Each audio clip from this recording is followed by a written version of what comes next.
Hello everybody, Dennis Engelbrecht with our Digging Deeper Pod series. Thanks for tuning in today. Today I want to talk about succession. So at the Family Business Institute, succession is sort of the original root of our business. That's what we worked on. We worked on figuring out how to allow the senior generation to move on successfully, live happily ever after, while creating this pathway for a new generation to come in and be successful running the business. Very true then, and very true now, is this is not an easy process, particularly for the departing leaders. The challenge of succession, how to break away from that day-to-day running the company job and moving to a different place. Why is this so hard? I've thought a lot about this, with respect to, one particular client that I've been working with recently. But why is it so hard? One of the reasons it's hard is because you're putting this former president, CEO, direct leader into a completely new role. It's not just a new role, it's an unfamiliar role. And particularly I think in the business of construction, where so much is hands-on, detail-oriented, nuts and bolts, excitement, winning, all of these things that are involved in being the day-to-day leader of a construction company. And now I've sort of removed you, from that. And so this removal from the day-to-day, which, you'd think, I'm moving toward retirement, spending more time with the family, more traveling, etc. This should be a freeing thing, right? It should be. But unfortunately, I think more often than not, it's an anxiety producer. I've had this baby that I grew up with perhaps, but I established, I led, I ran, and now it's over here and I don't have my direct tentacles on, know where everything's going on, and it produces anxiety. And sometimes once you're in that position, only the bad news rises to the top. So that makes the anxiety even worse because, you hear of problems or you perceive problems. Sometimes they're not real. But, that seems to be the way your role tends to go. And the other part is it really does lack the excitement, that charge of the day-to-day. And I think that's hard for a lot of leaders to get used to. I hate to say it, it's kind of dull, sitting back and having, a board type of role where I'm overseeing, maybe mentoring a little. But that can be very difficult for folks. So let's think about some of the other things that change and you could do differently so that you could resolve those problems. Well, one of the things, of course, is the information flow changes, right? Now there's, you would probably agree that you want the company, I'll call it the new company, the new management, to have an effective chain of command, for things to flow up through the current leadership as opposed to going around the corner and coming to you where you might have to get involved or get involved inadvertently and muck it up, all right? So information flow changes now. But some of it doesn't change. You probably still have some old line folks that still come to you with information, feed you little tidbits. If they have a problem, they might come to you when they really should go somewhere else. But then the day-to-day detailed information isn't coming to you, all right? You're not reviewing invoices and things like that you used to review, so checks are going out and you didn't sign them. Scary stuff, right? And it is scary if that's what you're used to doing. But that whole flow of information changes now. It's going to the next leader or going to someone else, and however that leader has set up their chain of command or their organization. The next thing that is difficult is there are changes going on in the business. And, that change is inevitable. Part of it is just because you're a different person than this next leader.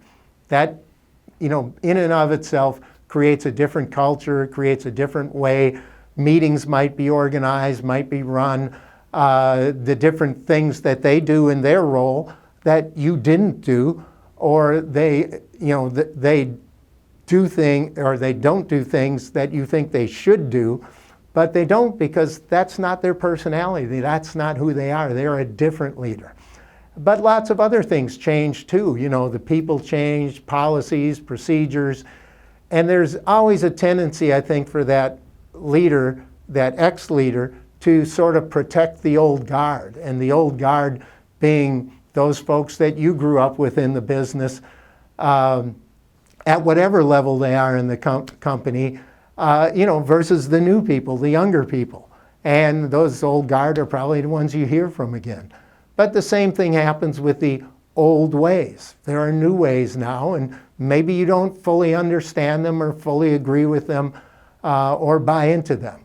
But it's inevitable, right? It's change, it's inevitable. It's part of what happens in succession, and you have to be able to come to grips with it. The next thing, and I think this one's really hard, and I hadn't thought about this a whole lot until the last few days, but trust and communication between the former leader and the new leader. This is really key, but it is not easy.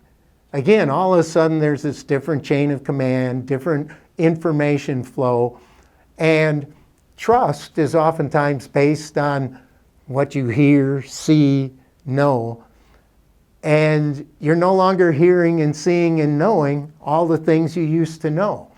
So now it's easy to develop maybe just a slight bit of distrust just because it's a different flow. And then perhaps communication ceases to be easy. And as soon as communication ceases to be easy between these two parties, it kind of has a multiplying effect. And so that's what you really got to shoot for, is an easy communication where we can, get together and all, hey, John, how's that project going? And John's not taking offense or anything like that because I asked him a question. And it's free, it's easy. And if you can keep that free, easy communication, that can overcome most everything. The other thing is to remain collaborative. And a lot of times I think it's the new leader that fails here. The new leader wants to put their own stamp on things, do things their own way, want to try themselves out, in a sense. Try out my leadership, see how it's working. But so sometimes I think they avoid collaborating because they want to establish themselves. But I think that collaboration between the two is really crucial. It's crucial to the long-term trust, and it's crucial to the organization because they feel more of a meld between the old and the new and more of a trust in the future of the company. And I think organizations can sense when that trust and communication is not easy and not collaborative. The next thing, of course, is the chain of command. And I have yet to meet a new leader that didn't want the chain of command to come through them. Call comes in from the customer to the old leader. Old leader calls a project manager or somebody because he wants a quick answer so he can call the customer back and tell them what's going on. Well, in logical organizational theory, wouldn't it be great if he called the new leader and said, oh, I just heard from so-and-so and I want to get back to him quickly. Can you find out what's happening here? Let me know. And then I'll relay it back to the client. Or even better yet, call the new president in while you're on the phone and say, let me go get Randy so he can hear this too. And then I get I find out, he finds out firsthand what the issue is, and then he can respond and maybe get me out of that loop for the future. So, but that chain of command is difficult because, again, it's not easy. It's easy for a customer to call the old leader. It's easy for an old-timer to go to his old-time boss with a complaint or even just to chat. But as soon as that chat starts, different stuff comes out, right? And then probably the last thing that makes this succession hard to do and hard to accomplish is really separating financially.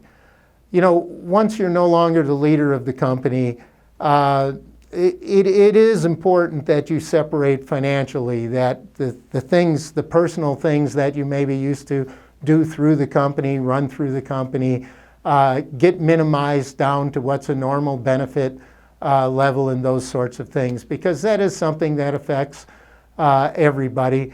And making those financial decisions, so you should come up with a plan of how you do that best outside of the company.